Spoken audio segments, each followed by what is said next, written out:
ఏపీలో కొత్త ప్రభుత్వం కొలువుదీరనుంది. అయితే ఈ నెల 12వ తారీఖు కొత్త ప్రభుత్వానికి సంబంధించి చంద్రబాబు నాయుడు ముఖ్యమంత్రిగా ప్రమాణ స్వీకారం చేయనున్నారు. అయితే దీనికి సంబంధించి ఇప్పటికే ముహూర్తం అయితే ఖరారైంది. 11:27 గన్నవరం సమీపంలోని కేసానపల్లి ఐటీ పార్క్లో చంద్రబాబు నాయుడు ప్రమాణ స్వీకారం చేయనున్నారు. దీనికి సంబంధించిన వేర్పాట్లు కూడా త్వరితగతిన పూర్తి చేస్తూ ఉన్నారు. యుద్ధ ప్రాతిపదికన అధికారులందరూ కూడా ఈ వేర్పాట్లు అయితే పూర్తి చేసే పరిస్థితి కనబడుతూ ఉంది. ఇప్పటికే 70,000 మంది అతిథులతో కలిపి 70,000 మంది వరకు ముఖ్యమంత్రి ప్రమాణ స్వీకారానికి హాజరయ్యే అవకాశం ఉంది. దీంతోపాటు రాష్ట్రంలోని అన్ని పార్టీల అధినేతలతో పాటు ఎన్డీఏ కూటమిలో భాగస్వాములైన అన్ని రాష్ట్రాల ముఖ్యమంత్రులు, అలానే నరేంద్ర మోడీ కూడా ఈ ప్రమాణ స్వీకారానికి హాజరయ్యే అవకాశం ఉన్నట్లు మనకు తెలుస్తూ ఉంది. దీనికి సంబంధించి కూడా ఇప్పటికే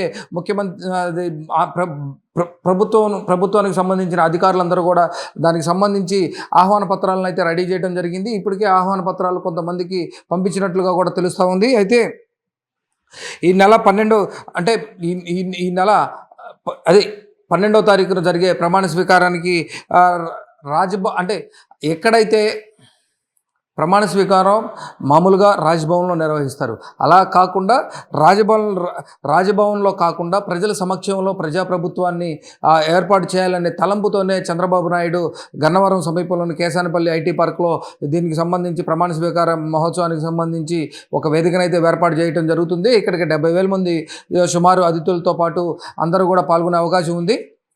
అయితే దీనివల్ల అంటే మొదట ఏదైతే ఈ ప్రమాణ స్వీకారం మొదట అమరావతి నుంచి కూడా అమరావతిలో ప్రమాణ స్వీకార మహోత్సవానికి నిర్వహించాలని తెలిచారు. అయితే అక్కడికి సంబంధించి దానికి అమరావతి చుట్టుపక్కల కూడా అంటే దానికి వెళ్ళే రహదారులు సరిగా లేకపోవడంతో కొంత ఇబ్బందులు తలెత్తే పరిస్థితి ఉండటంతో ఈ ప్రమాణ స్వీకార వేదికనైతే గన్నవరం పక్కన కేసానపల్లికి మార్చడం జరిగింది. అయితే ఏదైతే ఇప్పుడు ఏర్పాటు చేస్తున్న వేదికకు పక్కనే గన్నవరం ఎయిర్పోర్ట్ ఉండటంతో వీఐపీలు అందరూ కూడా వచ్చిపోవడానికి కొంత సౌలభ్యంగా ఉంటుందని కూడా అధికారులు ఆలోచన చేసినట్లుగా కూడా తెలుస్తూ ఉంది.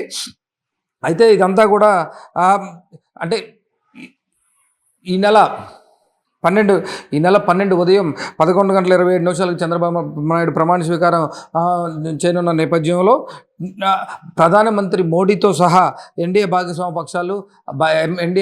పక్ష నేతలు అలానే పలు రాష్ట్రాల ముఖ్యమంత్రులు హాజరు కానున్నారు. అయితే ఏపీలో అన్ని పార్టీలకు సంబంధించిన అధినేతలకు అందరికీ కూడా వీరు చంద్రబాబు నాయుడు ప్రమాణ స్వీకారానికి సంబంధించి ఆహ్వానాలు అయితే అందనున్నట్లుగా కూడా తెలుగుదేశం పార్టీ నేతలు అయితే చెప్తా ఉన్నారు.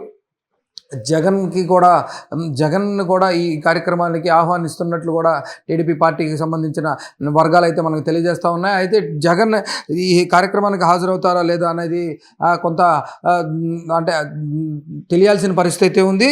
ఈ తనకు ఆహ్వానం అందినట్లయితే తాను కూడా ఈ కార్యక్రమానికి హాజరవుతారని గత కొన్ని రోజుల క్రితం తెలంగాణ ముఖ్యమంత్రి రేవంత్ రెడ్డి కొంత వ్యాఖ్యలు చేయడం జరిగింది. అయితే ఎన్డీఏ పక్షాలు వస్తుండటంతో రేవంత్ రెడ్డి వస్తారా రారా అనేది కూడా కొంత కీలకంగా మారనుంది.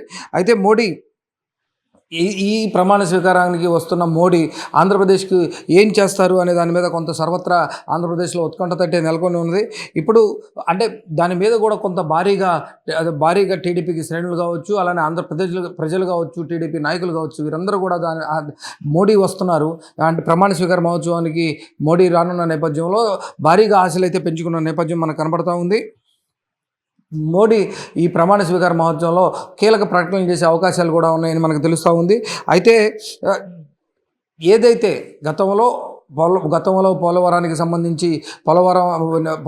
సంబంధించిన ఇప్పటివరకు నిరాశ్రయాలకు సంబంధించిన ప్యాకేజ్ కావచ్చు, అలానే వైజాగ్ స్టీల్ ప్లాంట్కి సంబంధించి ప్రైవేటీకరణ అంశాన్ని ఉపసంహరించుకున్నట్లుగా కూడా మనకు తెలుస్తూ ఉంది. అలానే ఏపీకి సంబంధించి ప్రత్యేక హోదాపై ఒక కీలక ప్రకటన చేసే అవకాశం ఉన్నట్లుగా కూడా మనకు తెలుస్తూ ఉంది. ఏపీ ఇప్పటికే ఆర్థికంగా అంత లో బడ్జెట్లో ఉంది. అధికారులకు కూడా సరైన సమయంలో జీతం లేని పరిస్థితి నెలకొని ఉండటంతో కొంత ఆర్థిక ప్యాకేజీ కంటే కూడా ప్రత్యేక ప్యాకేజీ ఆంధ్రప్రదేశ్ అభివృద్ధికి బాగా ఉపయోగపడుతుందని కూడా కొంత ఆలోచన చేసిన నేపథ్యం మనకు కనబడుతూ ఉంది. అంటే వీటన్నిటి మీద కూడా ఒక క్లారిటీ వచ్చే అవకాశం ఉంది. అయితే దాంతోపాటు రాజధాని అలానే అంటే ఎన్డీఏ కూటమి, ఆంధ్రప్రదేశ్లో ఎన్డీఏ కూటమి ఏదైతే ప్రకటించిందో వాటన్ని సంక్షేమ పథకాలకు సంబంధించిన నిధులు వీటన్నిటి మీద కూడా ఒక స్పష్టత వచ్చే అవకాశం ఉంది. అయితే మోడీ పర్యటన అంతా కూడా మోడీ పర్యటన కూడా ఆంధ్రప్రదేశ్ ప్రజల్లో ఒక ఉత్కంఠను అయితే రేపెత్తుతుంది. ఆసక్తిని, ఒక ఉత్కంఠమైన ఆసక్తిని అయితే రేపెత్తే పరిస్థితి మనకు కనబడతా ఉంది. మోడీ ఆంధ్రప్రదేశ్కి ఏమి ఇవ్వనున్నాడు ఏంటి అనే దాని మీద కొంత టీడీపీ వర్గాల్లో కావచ్చు, ఆంధ్రప్రదేశ్ ప్రజల్లో కూడా కొంత ఉత్కంఠత అయితే ఇంకా నెలకొని ఉంది. అయితే ఇప్పటికే మనకు తెలిసిన ఇంటర్నల్ సమాచారం కనుక చూసుకున్నట్లయితే స్టీల్ ప్లాంట్కి సంబంధించి ప్రైవేటీకరణ వెనక్కి తీసుకునే అంశం కావచ్చు, పోలవరానికి సంబంధించి కావచ్చు, అలానే ఆంధ్ర రాష్ట్ర ప్రత్యేక ప్యాకేజీ కావచ్చు, అలానే లేకపోతే దానికి సంబంధించి కూడా స్పెషల్ స్టేటస్కి సంబంధించి కూడా ఒక నిర్ణయం రాబోతుందని చెప్పి కూడా పార్టీ వర్గాల్లో కొంత చర్చ అయితే జరుగుతూ ఉంది. అలానే రాజధానికి సంబంధించి ఎన్డీఏ భాగస్వామ్యం వారి మేనిఫెస్టోలో పొందుపరిచిన సంక్షేమ పథకాలకు సంబంధించిన ఆర్థిక భరోసాకు సంబంధించి కూడా కొంత నిర్ణయాలు వెలువడ అవకాశం ఉన్నట్లుగా కూడా పార్టీ వర్గాలు మనకు తెలుస్తూ ఉన్నాయి. అయితే ఈ నెల 12వ తారీఖు ఉదయం 11:27 జరిగే చంద్రబాబు నాయుడు ప్రమాణ స్వీకారానికి భారీగా ప్రజలు కూడా హాజరవుతారని, దానికి సంబంధించి కూడా పూర్తి స్థాయిలో కట్టుదిట్టమైన భద్రతా చర్యలతో పాటు వచ్చే ప్రజలందరికీ కూడా ఆ వసతులు సమకూర్చడంలో రాష్ట్ర ప్రభుత్వంతో పాటు అధికారులు కూడా రాష్ట్ర టీడీపీ కార్యకర్తలు అలానే నాయకులతో పాటు అధికారులందరూ కూడా పాల్గొని దాన్ని సమీక్షిస్తున్న పరిస్థితి కూడా మనం చూస్తూ ఉన్నాము. మొత్తానికి అంటే ఈ అమరావతిలో పెట్టినట్లయితే కొంత రోడ్డు మార్గం కొంత ఇబ్బందికరమైన పరిస్థితి ఏర్పడటంతో అక్కడ కొంత మొబిలిటీ ఇబ్బంది ఏర్పడే పరిస్థితి నెలకొని ఉండటంతో దాన్ని గన్నవరం పక్కన ఉన్న కేశానపల్లికి మార్చడం జరిగింది. అయితే కేశానపల్లి జాతీయ రహదారికి దగ్గరగా ఉంటుంది, అలానే పక్కనే ఎయిర్పోర్ట్ పక్కనే ఉండడంతో కొంత విఐపీలు కూడా వారందరి రవాణాకి కూడా కొంత ఇబ్బందులు తలెత్తకుండా ఉండటానికి సాఫీగా జరుగుతాయనే నేపథ్యంలో కేశానపల్లిని ఎంచుకున్నట్లుగా కూడా పార్టీ వర్గాలు అయితే మనకు తెలియజేస్తూ ఉన్నాయి. న్యూస్ 18 కోసం రఘు.